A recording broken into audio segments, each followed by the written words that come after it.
Olá, a paz do Senhor, que bênção! Estamos na lição de número 11, já estamos quase encerrando o nosso trimestre. Você que está aqui pela primeira vez, seja muito bem-vindo, todos vocês sejam todos muito bem-vindos. E os nossos irmãos que estão aqui semanalmente, meu muito obrigada. Por que não dizer sejam todos bem-vindos? Obrigada pelos comentários. Você que falou de onde você é, de que igreja você pertence e de que a aula, os comentários têm sido uma bênção em sua vida. Sou muito grata a Deus por tudo, pelo privilégio, pela oportunidade de estar aqui com você semanalmente. Então não deixe de curtir, de compartilhar, de comentar. Isso ajuda o meu canal a chegar no alcance de outras pessoas. Sou Jane Martins, professora de EBD, sou de Curvelo. Há mais de 30 anos estou no Ministério do Ensino para classes. Já dei aula para adolescentes, para juvenis, para jovens e para adultos. E hoje continuo na classe dos adultos. Então é um privilégio muito grande servir no Reino de Deus e no Ministério do Ensino. Na aula passada, tratamos a respeito do pecado, a origem da natureza pecaminosa. Aprendemos que o pecado de Adão foi transmitido à sua posteridade, então todos nascemos com o pecado original. Aprendemos sobre o pelagianismo, que não acreditam na corrupção geral da humanidade, no pecado original, e que o pecado foi transmitido a todas as pessoas. E hoje trataremos sobre a salvação não é uma obra humana. Os textos que foram tomados por base para estudarmos esta lição estão em Efésios capítulo 2, versículo de 1 a 10. Comenta aqui como foi sua aula de número 10, se foi uma bênção, se realmente a sua classe entendeu a natureza do pecado da humanidade. Se o primeiro casal no Éden não conseguiu, em um universo de possibilidades, se desvencilhar do pecado, como poderá a humanidade salvar-se com seu próprio esforço? Bem que eles tentaram lá no Éden, ao fabricar a sua própria vestimenta de folhas de figueiras, acreditando poder esconder sua nudez aos olhos de Deus. Fracassaram e a primeira morte aconteceu no jardim. Deus, com certeza, matou um animal, um cordeiro, acreditamos que seja, e vestiu aquele casal, provando a eles que a nudez espiritual somente é possível ser coberta com vestes espirituais. Alguém teve de morrer para cobrir realmente a nudez em que estavam, mas não era o sacrifício perfeito, pois vestes de animais ou sangue de animais não perdoa pecados. Deus havia criado um plano perfeito de salvação. O plano de salvação não foi um plano B, em que Deus tenha perdido o controle da situação e rapidamente teve que pensar em alguma coisa e criar um plano de salvação. Não, a salvação não é um plano B. Você sabe que o nosso futuro é passado para Deus? Sim. Por isso o plano foi criado antes da fundação do mundo. Por essa causa, Deus anunciou ao casal a mensagem de esperança, prenúncio do Evangelho. Se podemos, por esforço próprio, prover salvação a nós, a pergunta é: por que Jesus Cristo então veio ao mundo, desvestiu-se de sua glória, morreu crucificado? Para nada. Nada, nem ninguém conseguiria reatar a comunhão perdida no Éden. Foram expulsos do jardim e o caminho foi oculto aos olhos daquele casal. O jardim era um lugar de paz, de delícias e de comunhão. O pecado fez com que perdessem a comunhão com Deus. Então eles passaram a precisar de um Salvador. O pecado foi transmitido à sua posteridade e todos nós precisamos de um Salvador. Alguém que nos livre da culpa do pecado. da escravidão do pecado, da condenação eterna, do poder das trevas e do engano de Satanás. Somente a salvação em Jesus Cristo pode nos salvar, nos libertar de tudo isso. Por isso eu e você precisamos de um Salvador. Ninguém, por melhor que seja, jamais conseguirá salvar-se ou os seus esforços perdoar os seus pecados. A salvação é um ato de graça soberana de Deus pelo mérito de Jesus Cristo e não vem de obras humanas. É o que está na nossa verdade prática. Mas o que é graça? Graça é um favor imerecido. Graça é Deus nos dar o que não merecíamos. O que Adão e Eva mereciam? Pois é, alcançaram a graça de Deus. Misericórdia é não receber o que merecíamos. Fomos resgatados do julgamento pela misericórdia de Deus. Se alguém imagina ser salvo por mérito, está sendo enganado pelo que conhece e o que acredita ser salvação. Nenhum dos nossos méritos pode exigir de Deus misericórdia. Existem outros casos a respeito da salvação que pode ser alcançada por um processo evolutivo e a ênfase recai no esforço próprio. Visões distorcidas acerca da soteriologia trazem prejuízos à vida cristã e contradizem o ensino bíblico. Isso pode gerar prejuízos espirituais. Salvação não é prêmio por bom comportamento. A salvação é pura graça de Deus comunicada a nós, por intermédio do Espírito Santo, que nos convence do pecado, da justiça e do juízo. Em Gênesis 3,15 está a mensagem que trouxe esperança para a humanidade. Não era o fim. Deus estava dizendo para Adão e Eva, não é o fim. Havia esperança para a humanidade. Ninguém sente necessidade de Deus se não for por intermédio do Espírito Santo. Ninguém busca a Deus até sermos alcançados pela misericórdia e a graça divina. Quem era você antes de Jesus? Quem era você até ser alcançado pela graça de Deus? Paulo descreve bem em sua carta o nosso estado antes da salvação e como estávamos mortos em nossas ofensas e pecados.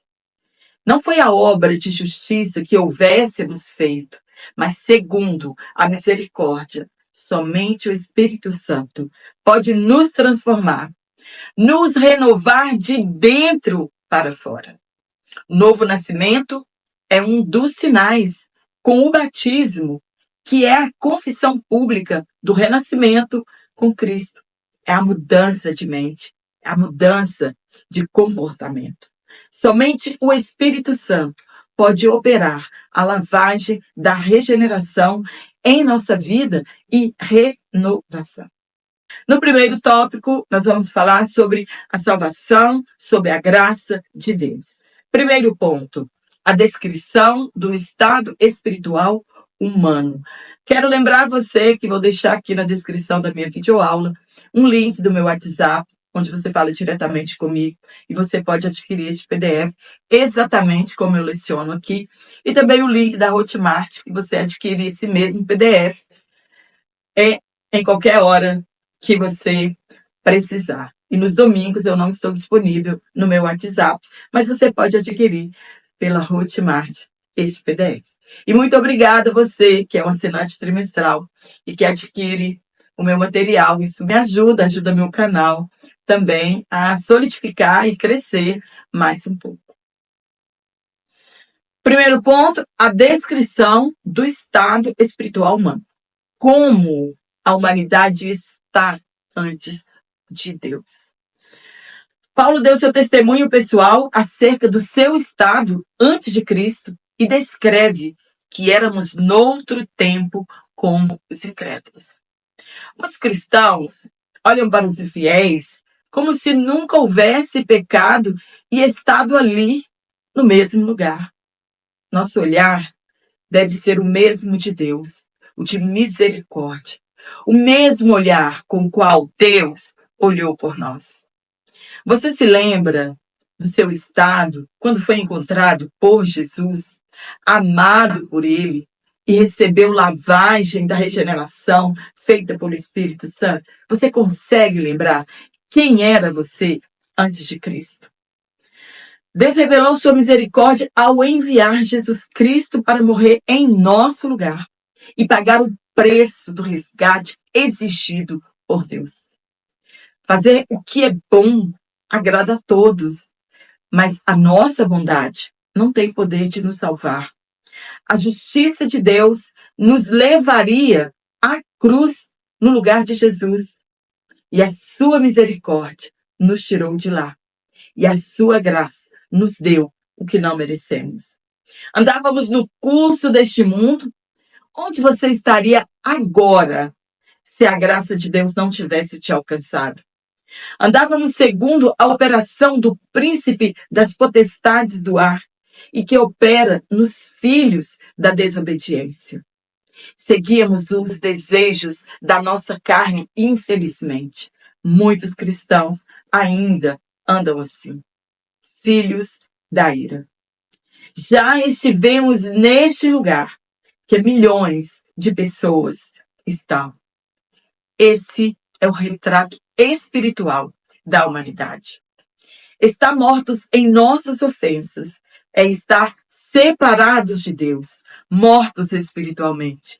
Estarmos mortos em pecados significa pecar deliberadamente. É um hábito de uma pessoa, faz parte do seu cotidiano, enquanto, como cristãos, o pecado deve ser um acidente de percurso. A humanidade não regenerada está sob o domínio de Satanás. Ele governa a vida das pessoas. E ele, como Deus deste século, cegou o entendimento das pessoas. No ponto 2, mortos em ofensas. Assim como éramos e fomos alcançados por esta maravilhosa salvação, o mundo também pode sair de onde está e vir para a maravilhosa luz do Evangelho. Quando Paulo afirma que ele nos vivificou, é porque estávamos anteriormente mortos e nos deu vida por intermédio do Espírito Santo. Sem a graça de Deus, ninguém pode ser salvo. O que Paulo quis dizer com, entre aspas, mortos em ofensas e pecados e mortos em nossas ofensas? O que ele quis dizer? Isso é literal? Isso é uma metáfora? Paulo está caracterizando os seres humanos sem Cristo, com a morte espiritual, que é um estado de separação espiritual de Deus e é criado pelas nossas ofensas e nossos pecados. Ofensas refere-se a tropeçar no pecado, sendo verdadeiro pelo fato de toda a humanidade ser descendente de Adão. Pecado significa errar o alvo, pecar como hábito. Estar mortos é uma metáfora, é uma figura de linguagem que produz sentidos figurados por meio de comparações usada para descrever o estado da queda espiritual. Então, quando Paulo está dizendo mortos em ofensas, ele está fazendo uma comparação. A Bíblia quer dizer que a humanidade está separada de Deus até que seja alcançada pela mesma graça que nos alcançou. Não significa aniquilação espiritual total. Se não são filhos de Deus por adoção, são filhos espirituais do diabo. E são seus filhos por rebelião. Esse é o estado espiritual em que a humanidade se encontra. No ponto 3, a exegese dos versículos 8 a 10. Aqui nesses versículos, Paulo fala de graça, de salvação e de fé. Ele exclui qualquer tentativa em afirmar que a salvação é mérito ou esforço pessoal. Salvação é libertação de algo, é nos tirar de um perigo iminente, e aqui Paulo usa a expressão para expressar não somente a absolvição ou perdão, mas se referir à libertação da morte pelo pecado. A consequência do pecado é a morte espiritual. Graça é o favor imerecido, o favor do qual não somos merecedores. A salvação é pela graça, mediante a fé em Jesus, e não vem de obras, pois não se trata de uma recompensa. Como, por vezes, recompensamos nossos filhos pequenos por bom comportamento. A salvação não é assim. A fé representa a resposta que demos à graça de Deus. Uma resposta que só foi possível pela graça, entre aspas. Porque pela graça sois salvos por meio da fé, isso não vem de vós, é dom de Deus. Há uma discussão sobre a exegese deste versículo. Há quem afirme que Paulo está se referindo à fé, e que até mesmo ela, a fé que nos faz crer em Jesus, é um dom que vem de Deus. Ele mesmo nos dá a fé para crer. Agostinho e muitos outros teólogos acreditavam assim. Mas a outra interpretação, a que nosso comentarista traz aqui na lição, e parece que ela é a mais aceita entre os teólogos, de que Paulo está se referindo aqui à graça, que é dom de Deus. Stott, um teólogo, ele faz uma paráfrase do pensamento de Paulo da seguinte forma, entre aspas. A salvação não é uma conquista sua, ele está querendo dizer, não é uma obra sua, nem de uma recompensa por qualquer dos seus feitos religiosos ou filantrópicos. Não vem de obras. Você pode dar tudo o que você tem aos pobres. Isso não salva ninguém. Portanto, não existe lugar para o mérito humano. E também nenhuma razão para que alguém se glorie. A obra salvadora foi realizada na cruz e não podemos acrescentar mais nada a essa obra ou mesmo diminuir o seu valor. Somos salvos para as boas obras e não pelas obras. A essência da religião legalista é a crença de que a salvação é alcançada pelas obras ou pelo resultado de algum feito da pessoa. Você foi bom, fez muitas coisas boas, pronto. Pelo mérito, você vai alcançar a salvação. Não é isso. A fé é o meio pelo qual somos salvos. E a salvação é o fim. Então, o meio vem antes do fim. A graça é a parte de Deus. E a fé é a nossa parte, segundo o erudito da língua grega A.T. Robson. No segundo tópico, nós vamos falar sobre soteriologias inadequadas na antiguidade. No ponto 1, os reencarnacionistas. O próprio nome já diz. A visão soteriológica dos reencarnacionistas do passado geralmente se baseia na ideia da evolução espiritual através de sucessivas existências, onde a alma é chamada a se aprimorar, superar o ego, as limitações e a ignorância, até alcançar um estado de perfeição, união com o divino ou iluminação. Em muitas dessas tradições, a reencarnação serve como uma ferramenta para a alma atingir a verdadeira liberdade paz ou sabedoria, que é entendida como uma verdadeira, entre aspas, salvação. Não acreditam que a humanidade está manchada e corrompida pelo pecado de Adão e por nossos próprios pecados. A Bíblia no Novo Testamento relata que foi a morte de Jesus que propiciou o perdão, pelo menos de 3 maneiras. Primeiro, Cristo cumpriu a exigência dos sacrifícios judaicos do Antigo Testamento e seu sacrifício foi pelos nossos pecados. Ao mesmo tempo, Jesus era o sumo sacerdote e a própria oferta para a expiação. 2. A Bíblia fala a respeito da propiciação. O que significa propiciação? A palavra propiciação vem do grego hilasterion e significa apaziguamento, expiação ou satisfação da ira divina. Então, a propiciação é o sacrifício que satisfaz a ira divina. Em termos simples, significa que Jesus, ao morrer na cruz, tomou sobre si a punição que os pecadores mereciam, tornando possível a reconciliação entre Deus e a humanidade. O sacrifício foi aceito por Deus, foi a oferta que satisfaz a ira de Deus pelo pecado, o sacrifício de Jesus. E foi Deus que deu a oferta para a propiciação. Como Jesus foi a propiciação? Primeiro, ele foi a substituição. Jesus morreu no lugar dos pecadores.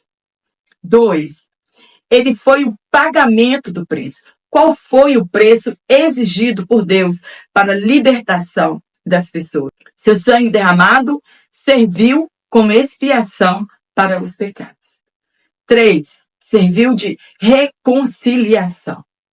A sua morte restaurou o relacionamento entre Deus e a humanidade. Jesus não veio para ser servido, e sim para servir, para dar sua vida em resgate de muitos. Alguns dos reencarnacionistas e suas heresias. Eu vou trazer um breve resumo de cada uma delas, só para a gente entender um pouquinho sobre elas, porque aqui na nossa lição está bem resumido. Então, para que você entenda um pouquinho, possa levar um pouco mais de esclarecimento para a sua classe. Primeiro, hinduísmo e budismo. E os Upanishads. Isso foi em 800 a 500 a.C. Os textos filosóficos do hinduísmo defendem a reencarnação, ou samsara, e afirmam que a libertação, o moksha, ocorre quando a alma percebe sua unidade com Brahman, o absoluto divino. O Buda, ele ensinava que a reencarnação está ligada ao karma e que a salvação, o nirvana, é alcançada ao extinguir os desejos e ilusões do ego, cessando o ciclo de renascimento. Então, só quando ele alcança a iluminação total, ele deixa de vir reencarnando em outras pessoas. Platão, o que Platão diz sobre isso? Ele defendia a ideia de que as almas renascem de acordo com suas ações passadas e que a busca pela verdade e pelo conhecimento ajudava a alma a se libertar desse ciclo. Então, toda vez que ela visse aqui, ela teria que aprender muito mais, buscar o conhecimento e a verdade para cessar o ciclo da reencarnação. Nós temos também a Cabala judaica, que foi no século XII ao século XIII. São místicos judaicos que introduziram a ideia do Gilgul, quer dizer, reencarnação da alma, onde a purificação ocorre ao longo de várias vidas para alcançar a união com Deus. Também tem o Espiritismo, no século XIX, de Allan Kardec. Ele defendeu a reencarnação como meio de aprendizado moral e evolução espiritual, com a salvação sendo um processo gradual de aprimoramento da alma. Também aqui o nosso comentarista ele cita o Jainismo, que é uma religião indiana semelhante ao hinduísmo e budismo, fundada por Mahavira, no século 6 a.C. Acredita que as almas são eternas e reencarnam infinitamente até atingirem a libertação. O Sikhismo, também fundado no século XV na Índia, pelo Guru Nanak. Ele acredita no ciclo de nascimento, morte e renascimento, semelhante ao hinduísmo. A salvação ocorre ao se conectar com Deus por meio de meditação, honestidade, serviço ao próximo. Nós temos também religiões africanas e afro-brasileiras. No candomblé e na Umbanda, há crenças ligadas ao retorno da alma em novos corpos. A alma retorna para cumprir missões e evoluir espiritualmente, mantendo laços com a família e com a comunidade. Existem outras, e em resumo, a salvação é pelo esforço até a roda parar de girar.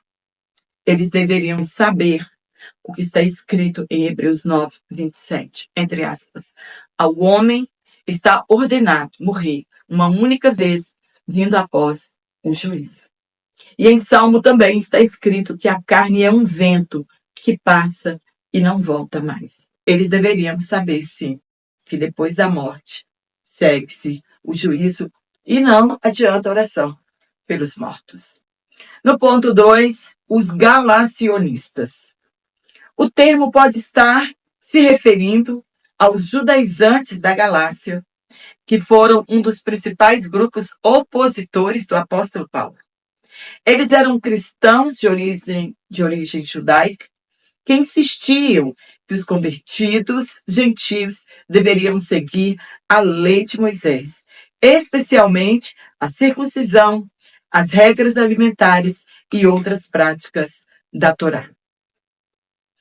Paulo combateu essa ideia veementemente, especialmente em sua carta aos Gálatas, onde ele repreende esses mestres e defende que a salvação vem somente pela fé em Jesus Cristo, sem necessidade de cumprir a lei mosaica. Foram derrotados no Concílio de Jerusalém. Quais foram os principais argumentos que o apóstolo Paulo usou contra os judaizantes? A lei não pode salvar. A justificação vem pela fé e não pelas obras da lei. A lei foi um tutor temporário. Serviu para guiar o povo até Cristo, mas não é mais necessária. A circuncisão não importa. O que vale agora é a circuncisão do coração pela fé em Cristo. Cristo nos libertou da maldição da lei. A lei trazia condenação, mas Cristo nos redimiu. Para esses judaizantes, a regra era Jesus mais obras da lei. O conflito entre graça e lei durou por muitos séculos na igreja primitiva. Ponto 3. Os gnósticos. Gnosticismo e a libertação da alma. Os gnósticos, do século I ao século III, acreditavam que a alma era uma centelha divina aprisionada no mundo material e precisava escapar desse ciclo através do conhecimento esotérico, gnose. Alguns grupos gnósticos defendiam a reencarnação como um meio de purificação gradual. Então, toda vez que a pessoa se reencarnava, ela ia purificando gradualmente até terminar esse ciclo. A visão que eles possuíam sobre a salvação. A salvação ocorre quando a alma é desperta para seu verdadeiro estado divino e escapa do mundo físico, retornando ao pleroma, que é o reino da luz. Existiram vários grupos diferentes nesse ramo de gnosticismo, como o simonianismo, que o seu fundador foi Simão, o Mago, também os cainitas, os sofitas e outros, muitos outros grupos. Mas o comentarista abordou aqui somente sobre o maniqueísmo. O maniqueísmo foi uma religião gnóstica fundada no século III depois de Cristo por Mani, um profeta persa. Ele combinou elementos do zoroatrismo, cristianismo, budismo e gnosticismo. Ele misturou tudo, criando uma doutrina baseada na luta entre o bem e o mal. O maniqueísmo se espalhou por todo o Império Romano, Oriente Médio e Ásia, sendo perseguido tanto por cristãos quanto por muçulmanos, até desaparecer como religião organizada. Eles ensinavam sobre o dualismo radical. O mundo é o resultado do conflito entre dois princípios opostos e eternos: luz e trevas. Luz, bem, espírito e Deus verdadeiro. Trevas, mal e matéria. O mundo material é mal no conceito do maniqueísmo. O corpo humano e o mundo físico são criações das trevas e a alma precisa ser libertada. Para ele, Jesus foi um mensageiro da luz. Mani via Jesus como um mestre gnóstico, mas rejeitava a crucificação e a ressurreição de Jesus. A salvação pelo conhecimento secreto, as pessoas só seriam salvas pelo conhecimento secreto. Apenas aqueles que recebem a gnose, que é o conhecimento espiritual, podem escapar da matéria e voltar ao reino de luz. Eles acreditam também em reencarnação e purificação. As almas presas na matéria, quer dizer, no corpo, reencarnam até se purificarem completamente. Nós sabemos que o mal existe e que ele é real, proveniente de Satanás, mas não acreditamos que ele tenha poder suficiente para combater contra Deus. Não existe essa luta entre bem e o mal, como as pessoas dizem.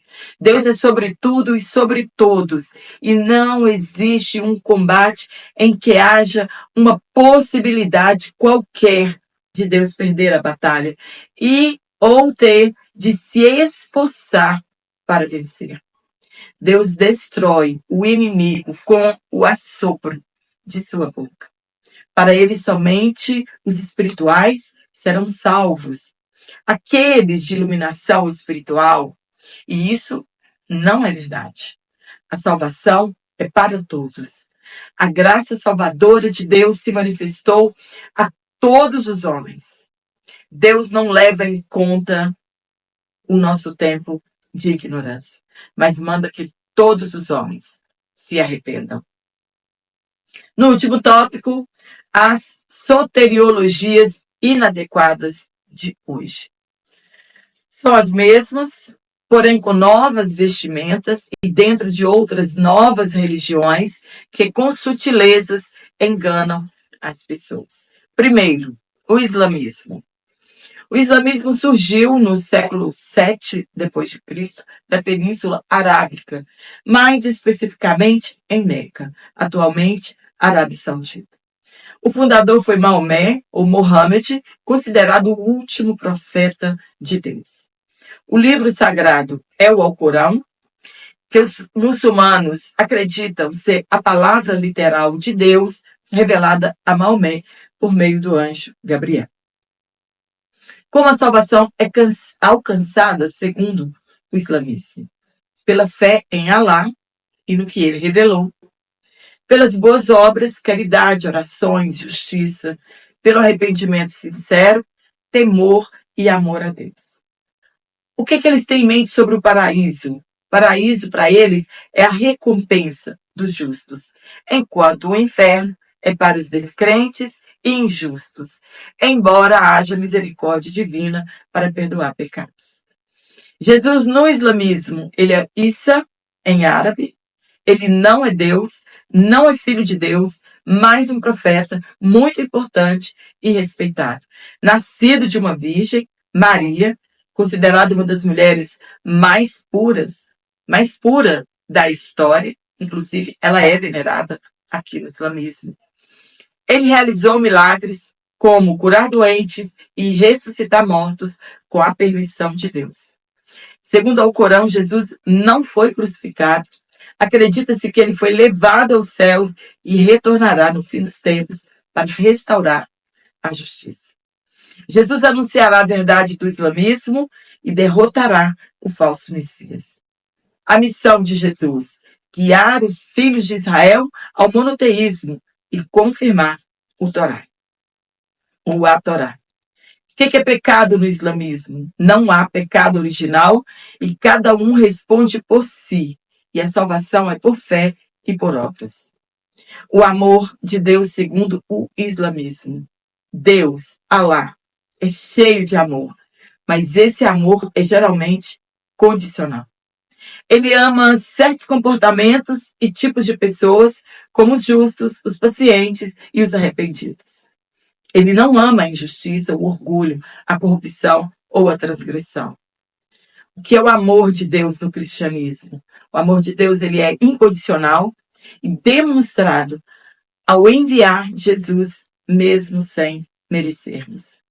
Deus ama os pecadores. Segundo a Bíblia, o pecador recebe vida eterna a partir do momento que passa a crer no coração que Deus ressuscitou Jesus dentre os mortos e confessa publicamente o seu nome. No ponto 2, as testemunhas de Jeová. Quem vai ser salvo para os testemunhas de Jeová? As testemunhas de Jeová, elas creem em 2 grupos principais dos salvos. O primeiro grupo é o grupo dos 144 mil, que é chamado de classe celestial. É um número literal, que está mencionado em Apocalipse capítulo 7 e 14. São os que irão viver no céu com Jesus, como governantes no reino de Deus. São considerados ungidos, entre aspas, e têm a esperança celestial. A grande multidão é o outro grupo de salvos para eles. É a classe terrestre, é a classe que vai ficar aqui e que não vai para o céu. São os que viverão eternamente na terra, que será transformada em um paraíso. Acreditam que essa é a esperança da maioria dos fiéis que obedecem a Jeová e seguem a Jesus. Viverão aqui sem doenças, morte ou sofrimento sobre o governo do reino de Deus. Como as pessoas alcançam a salvação, segundo eles? Primeiro, fé em Jeová e em Jesus como Salvador, obediência às leis e princípios bíblicos. Tem de fazer parte do povo de Jeová, o corpo organizado das testemunhas. Tem que participar do ministério, como pregação de casa em casa.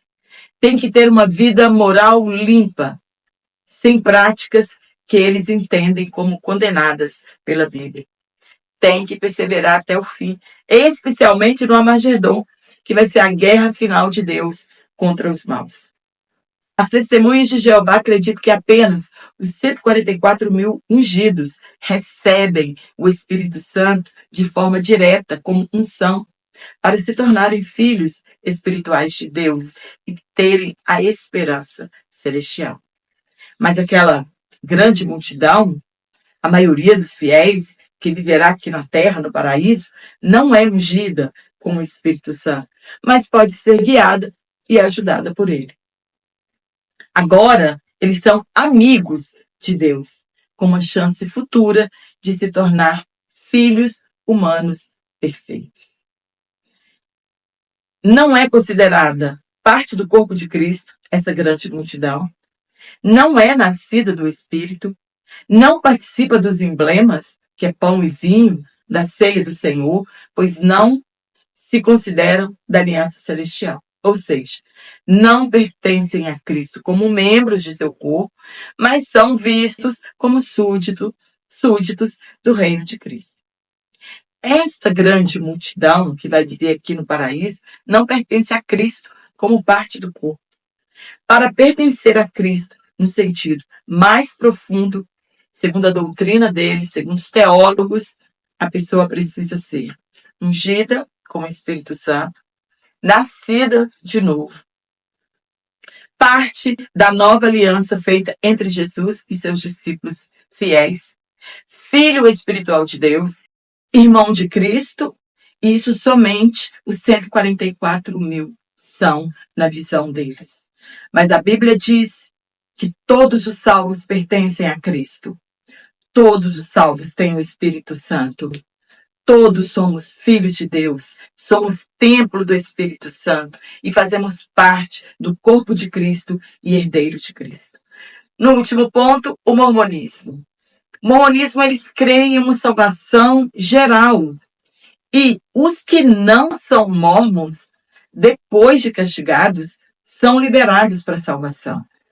Salvação é obtida pela fé em Jesus Cristo, pela obediência às leis e às ordenanças. Quais ordenanças? O batismo, feito por imersão a partir dos 8 anos de idade, confirmação e recebimento do Espírito Santo somente depois do batismo, o sacramento, que é a Santa Ceia, também a ordenação ao sacerdócio, que é permitido somente aos homens.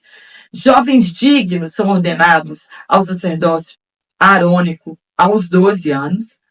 Uma investidura no templo é uma cerimônia especial realizada dentro de um templo, onde eles recebem vestes sagradas. Selamento no templo, que é um selamento entre marido e esposa e também entre pais e filhos.